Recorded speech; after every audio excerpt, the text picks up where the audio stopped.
I don't know. So instead, I'm just gonna say, hey, I was gone for a minute, and hey, girl, I don't know what to say. Like, I lost my whole groove because I haven't uploaded in a millennia.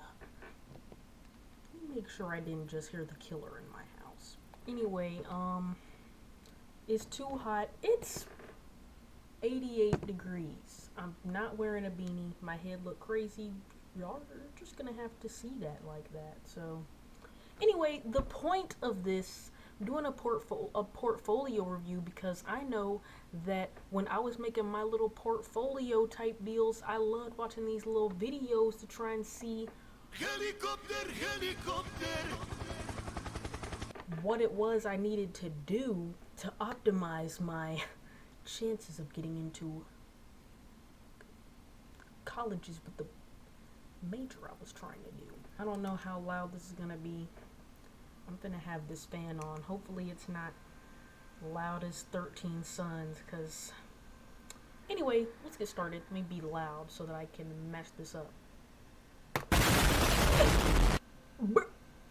Anyway, the schools that I applied to, and well, girl, ain't nobody watched that video, but I was about to reference a video that I made, but girl, don't nobody.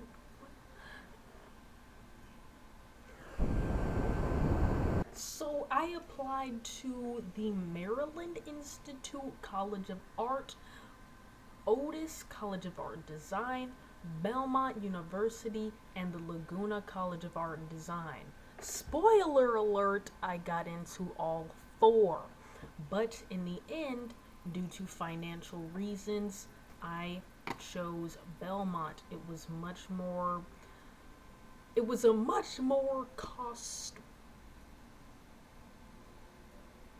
the better option.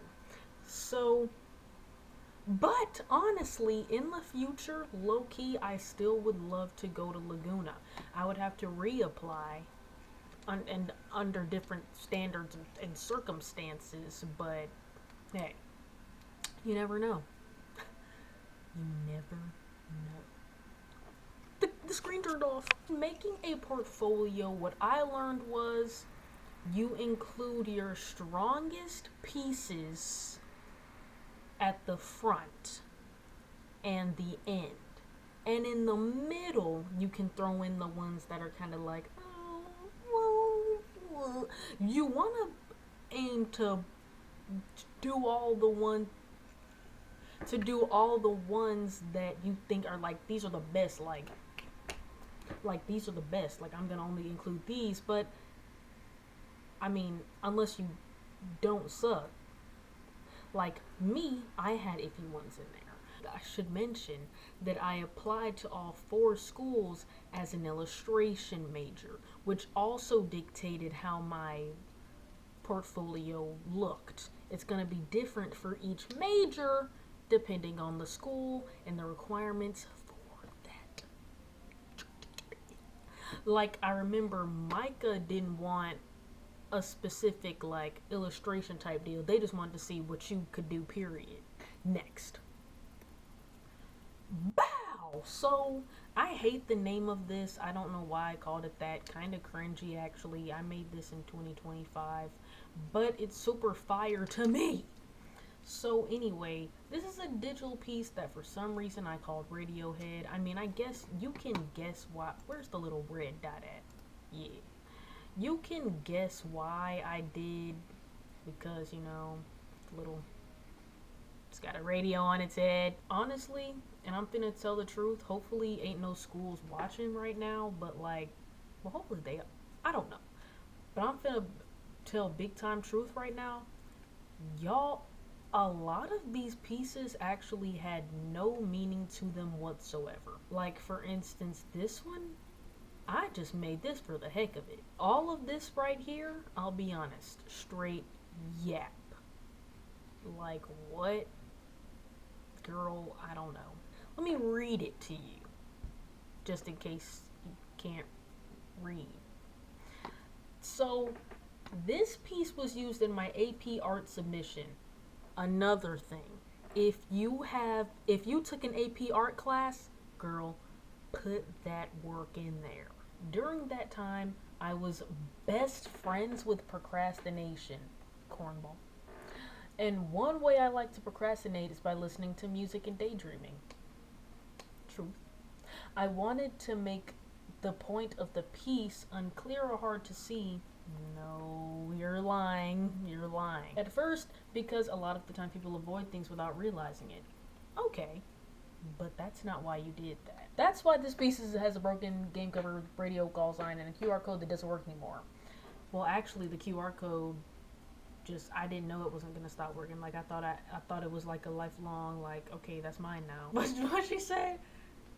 Girl, that's my cookie. That's my juice. No, it's not. No, it's not. Not anymore, at least. I took inspiration from Nintendo 6. Is it 64 or 64? The 90s. The millennials are gonna get me. The millennials are gonna get me. From these, bruh. From the game covers from the old Nintendo game. Our game system. This QR code would have took you to the song. I forgot who it's by, so I'm actually just gonna put it right here. And next, though, so we got this. So this is a piece that I made. Well, let me just read it. Like I wrote why I made it. What the heck? Oh, so that's just going to keep going off all day because for some reason the continuous glucose monitor doesn't want to communicate with the insulin pump even though they're like a few inches from each other. Like talk to each other. What happened to communication? This is a piece I made based off of what am I doing? Like just read it. My dad would always tell me the story of how he used to roller skate to the store when my family lived in Texas. Though I wasn't born yet to witness it myself, I'd always imagined the scene as bright and whimsical. Yes, I wasn't imagining it as purple and the sun doing that, but I added my own whimsy and flair to it because I like to add whimsy and flair. I love whimsy. The first rendition of the piece, I can't really zoom in here, I don't think. This was the first version of the piece that I did, but I did it on Procreate and I used the that blur effect, and I did a well, hold on. Oh well. Okay, so yeah, I used the blur effect and I put little wind wisps to make it look like he was going fast and the smoke was going up. But I did a portfolio review call with Laguna and the guy on his name is Justin. I don't know how to pronounce his last name, but shout out to Justin. He was like, hey, we can tell that you used the effect, and low-key, we want to see you, like, having tried to make the effect yourself. And I was like, ah. So, I had to practice doing it. I had to practice doing it, and then I applied it. And I made the smoke of the wheels go that way, because why would they be going up if he was running? Let's really think about that. Anyway, this one is traditional though. I called this aliens because, I mean, that's what these look like. Like, I don't know what else they would be, so I was just like, hey, they're aliens. And I gave them a title. The phone's going off. I gave it a title because I forgot, like, it doesn't have to have a title. But I think it's better if it did. So I went ahead and gave it one. I just called it Aliens. Because, I mean, they're the subject of the piece. So, I mean, hey. So, basically, let me read this off to you. This is one of many pieces I've made containing geometric aliens. I was inspired by Ernie Barnes' 1976 painting, The Sugar Shack. History lesson. Have you ever seen the show Good Times? No. Okay. Well, Burn. at the end of the intro, I think. Because, girl, I don't even think I actually seen an episode of Good Times for real. So, boom, at the end of the intro, this painting shows up of these people dancing at this, like, this club. And I was like, I went to my aunt and uncle's house, and he had that painting on the wall. And I was like, yo, what is this? Like, my mind was like, I need to do something. So, boom. I took that and I did this. How do you get this from the Sugar Shack? Girl,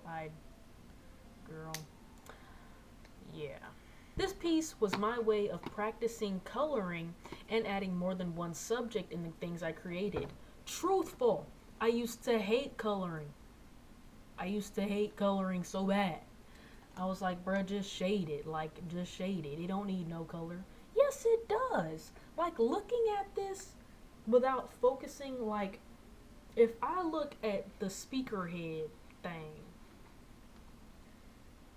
all these colors down make my eyes happy. Like, I don't know what it is, but something about seeing them out my peripherals is really making my eyes dance with glee. My favorite little alien is this lemon sprite. I'll call it the Sprite alien. My favorite one is the Sprite alien down here. I like the Sprite alien. Anyway, next. This as well. You need to practice. What is this? I don't know if this is classified as observational or figure drawing, or if both of them are the same thing. Hashtag fake artist. So I did these because I used to hate drawing hands and feet and stuff. Like, my characters, bruh, no hands, no feet, nobody, for nobody. And shout out to Justin from Laguna again. He told me about this website called Line of Action. He told me about Line of Action, where you can choose like a subject that you want to practice drawing, and you can choose like whether to make the picture change every 5 minutes, every 10 or 30 minutes. And so you can see that I think for the hands as well, I was doing 5 minutes on each foot and hand and stuff. So yeah, that was how I practiced. So yeah, that's really all I gotta say. But it's good to include stuff like this, especially if you mostly do digital paint. What? Digital pieces, because they love to see that you can also do other stuff. Like, you have to show them that you're very versatile. This was my first figure drawing that I did. It's kind of buns, but hey, I included it because, I mean, hey, why not? As you can see, it took me a little over an hour because I didn't actually know what I was doing. Because I didn't look at instructions or anything. Like, I just found a picture and I just went in. Found this guy with his underwear on, standing on the rocks. Why is he doing that? I don't know, but I drew it though. Because I was like, hey, those shadows look cool. I like that. Let's do this. But as you can see, I could have done a lot better with like the blocking of the shadows and whatever. And I could have just went ahead and did the rocks, but I realized that I had taken like an hour, so I stopped. Next! Cosmos. Why? I don't know. That's just what I came up with, guys. Originally, this piece was simply the woman in the middle. Her. So this used to be what it was. This used to be what it was. No! This used to be what it was. But I returned to it 3 years later to add more because, guessed it, Justin suggested so. So, boom, I was like, oh yeah, he right, it is real empty, ain't it? So, I go back And I played with the little 70s. I'm not even reading it no more. Like, I don't know. I played with the little 70s design elements that was behind her. You know, this little wallpaper that somebody's house had in the 70s. And I turned her into a 1970s fortune teller ad. Why? Girl, I don't know. Like, that's just what came to mind for real. And the woman in the middle is also a rendition of a sketch I did of the musical artist SZA's Met Gala look in 2018. Do I have that? I'm gonna show you what I'm talking about. So this is from, what year is this from? That is what I drew in 2021. That is supposed to be SZA, mind you. So, is it giving that? Probably not. I wanted the border to be a lot darker, but I didn't have that color. Like, I did, but this was already that color. Like, I wanted it to be this, but I didn't know. I thought it was gonna look weird. Looking back, oh my gosh, almost fell. Looking back, I probably could have just went ahead and did it, but hey, I think that's alright. And there's gold in these letters here, but you can't really see it because of the angle. An interesting fact, this picture is currently taped to a brick wall. Care. Have I ever been to a fortune teller? No. Will I ever go to a fortune teller? No. Do I think this is fun to have made? What? This was fun to have made. Burn. Yeah, this is it right here. How do I... Girl, hopefully you can see that. I can't really... Yeah, so that's it right there. And something that I learned from school. Okay, camera turned off, so hopefully you can see, but I taped the back of it because the paper used to freaking flop and bend like this. But taping the back of it gave it some structure so that I would stop doing that. We care. But okay, it's getting on my hands, so let me put this back. Oil pastels get on your fingers real bad, so yeah. Just in case you're just watching this just to watch it, like if you're my parents. Yeah. I see you watching. Next. Untitled, because I don't really think I had to title it for real. So, hold on. So, oh, it wasn't even on blast.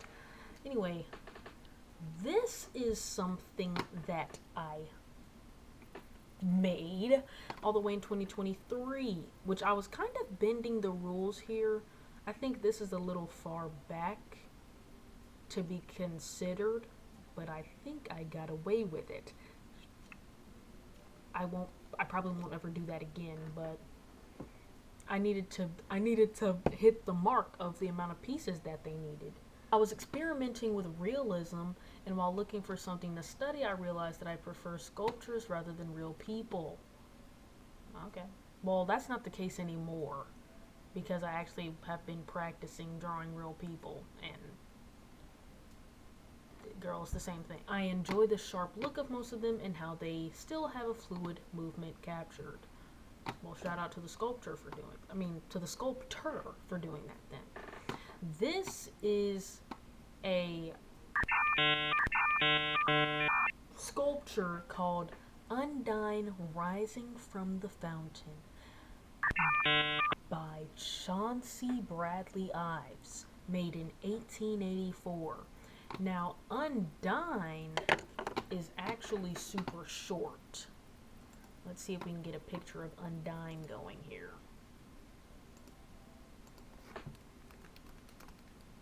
Can't spell.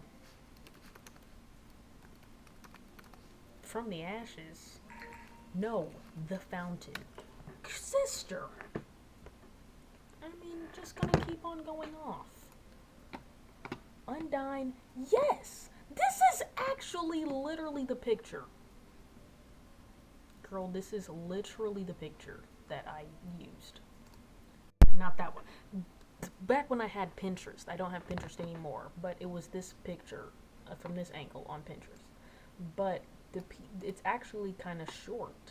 I don't know why I guess it was from the angle, I thought it was a big old, like, statue of David type deal. But anyway, yeah, I used graphite and charcoal. Charcoal to color in these black pieces back here. And for the most part, I really like this. This is kind of fire. Next. Yeah! I have this as well. It's the same size as the thing that I just grabbed from back there. This is a self-portrait. I was basically sitting Okay, well, I was sitting in front of my mirror and drawing myself, and when I realized that it needs to either be shaded or colored, I was like, you know what, I'm gonna color myself blue because I can. Who's gonna tell me I can't do that? Like, if you want to color yourself purple, do it. Anyway, I used oil pastels, color pencils, and Posca markers. For the most part, all of this is colored with Posca markers. Where did I use a colored pencil at? Well, let's see. Oh, I can see. On the neck there. And down here. Oh, brother, this guy stinks! The sketch monster. This is another, like, this video finna be long. I need to stop yapping real bad. This is another AP submission from 2025. I returned to it recently to fill the negative space in the corner of the piece because I wanted to create an elephant in the room situation, which was the fact that my AP for that my what? Who is Pete?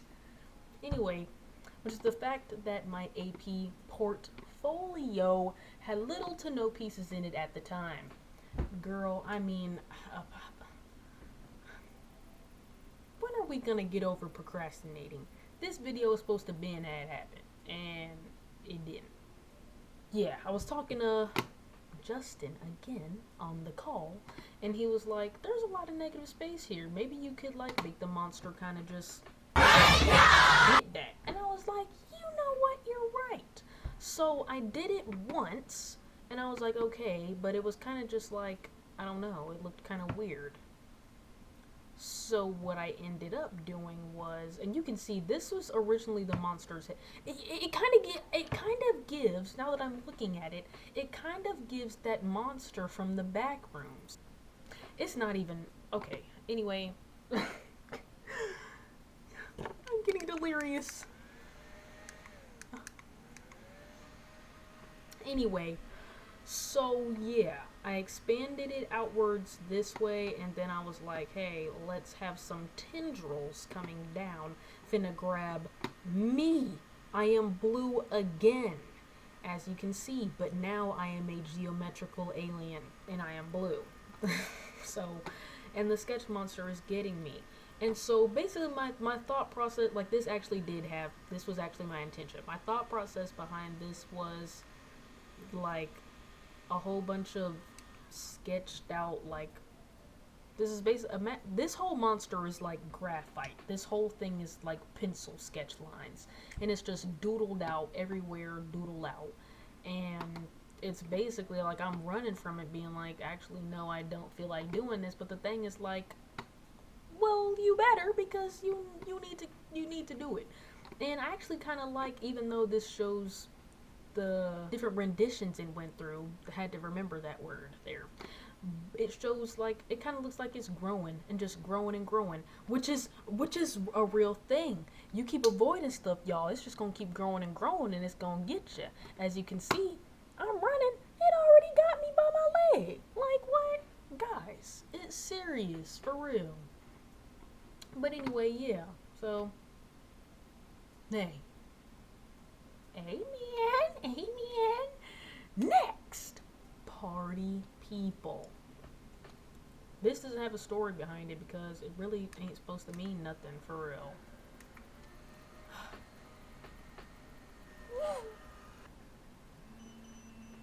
What?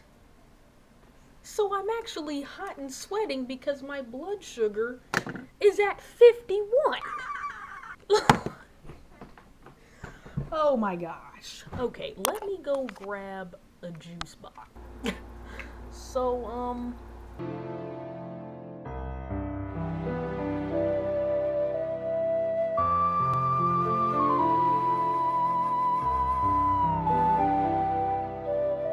Sometimes I'ma act bizarre.